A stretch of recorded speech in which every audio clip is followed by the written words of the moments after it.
Bonjour à Alexia Genta et à sa marque, nouvelle marque d'accessoires de mode de luxe, c'est Géraldine London. Bienvenue Alexia. Bonjour, merci de me recevoir.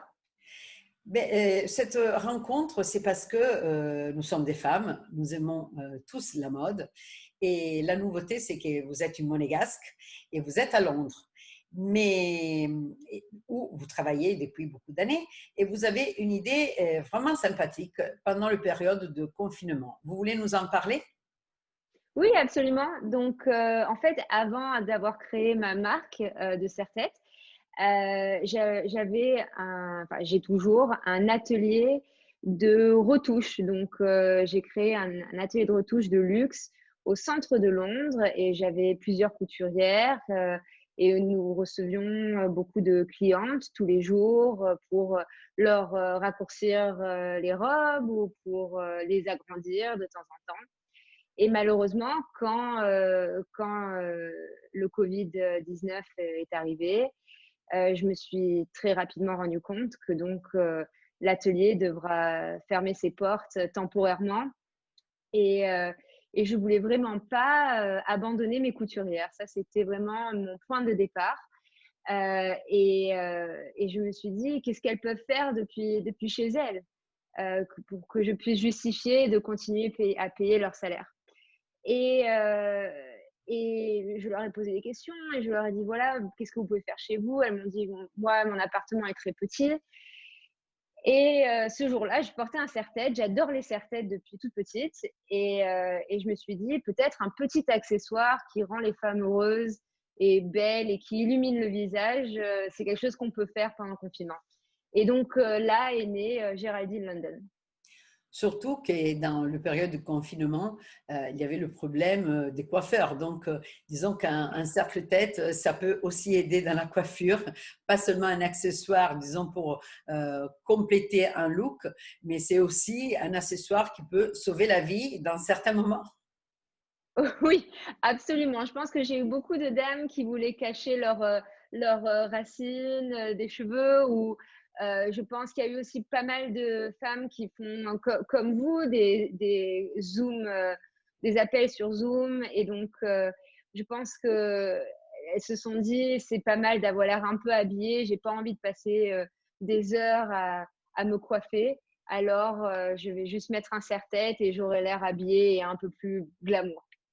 Donc, finalement, vos cercles tête, ils peuvent être de différentes couleurs et différentes fantasies, mais même des différents modèles. Mais il n'y a pas seulement des cercles tête que vous avez créés, n'est-ce pas? Absolument. Donc en fait, ce qui s'est passé, c'est, on a commencé par les serre-têtes et après on a continué sur des chouchous. En fait, toute l'idée était on avait beaucoup, beaucoup de tissus que j'ai accumulés, au fil des années de mon atelier de retouche. J'avais jamais le cœur de les jeter, j'avais pas envie, c'était des beaux tissus de belles marques et j'ai utilisé ces tissus pour faire les serre-têtes. Après, il me restait encore un petit peu de tissu et donc j'ai commencé à faire les chouchous. Donc par exemple, voilà ça, c'est des jolis chouchous avec un petit nœud ou j'en ai pas mal des chouchous et en fait, ça veut dire qu'en plus de tout ça, je n'ai pas gaspillé de tissu donc c'est bien pour l'environnement. Donc, c'est magnifique parce que comme ça, il y a une utilisation de vos tissus qui sont restés. Il n'y a pas de gaspillage. C'est l'économie circulaire, comme nous disons Exactement. aujourd'hui. Et donc, maintenant, cette idée, ça va vous apporter jusqu'où? Où c'est, disons, les prochaines étapes que vous espérez Alors réaliser? Alors, au départ, je voulais juste utiliser cette marque pour gagner un petit peu d'argent pour continuer à payer mes couturières, et donner un peu à une charité, qui s'appelle Women's Aid.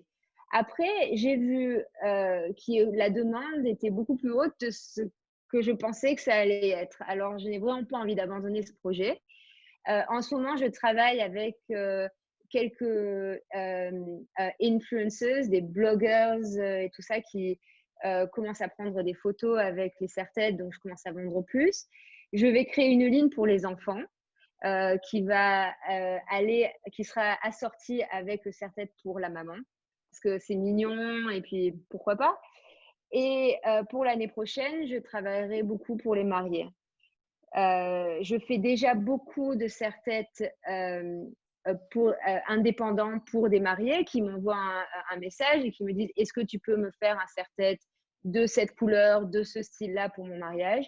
Mais je vais créer des styles plus tard, rien que pour les mariés et les demoiselles d'honneur. Une question qui est obligée, comment ça va le confinement à Londres et comment vous trouvez vos clients? Est-ce qu'il y a une réaction positive? Ils se réouvrent bien à la vie, donc ils ont envie d'acheter, de se faire belle. Alors, la réponse est différente pour mes 2 business. Pour mes serre-têtes, j'ai l'impression qu'il y a beaucoup de Londoniens qui partent en vacances. Donc, j'ai énormément de demandes pour des serre-têtes de vacances. Donc, par exemple, beaucoup de femmes qui vont en Italie veulent porter ce serre-tête. Elles me disent tout ce qu'elles vont les porter en Italie. Euh, donc, les serre-têtes, c'est tout fait sur Internet. Donc, les clientes, je les retrouve sur Instagram, etc. Pour mon atelier, j'ai pas mal de clientes qui commencent à arriver. J'ai l'impression que tout le monde est très respectueux par rapport au port du masque. Donc, je suis vraiment contente par rapport à ça. Je pensais qu'il fallait se battre, mais aucun problème. Mais c'est vrai que c'est assez calme et que le nouveau normal il faut quand même une bonne période d'adaptation. Bon, espérons que les gens suivent les très petites règles qui existent, distanciement, masque et nettoyage de mains, et qu'on arrivera donc à passer ce moment du Covid-19. Je vous souhaite beaucoup de chance pour vos 2 business. On va passer sur l'interview votre site internet et donc bon travail avec Géraldine London. Merci beaucoup.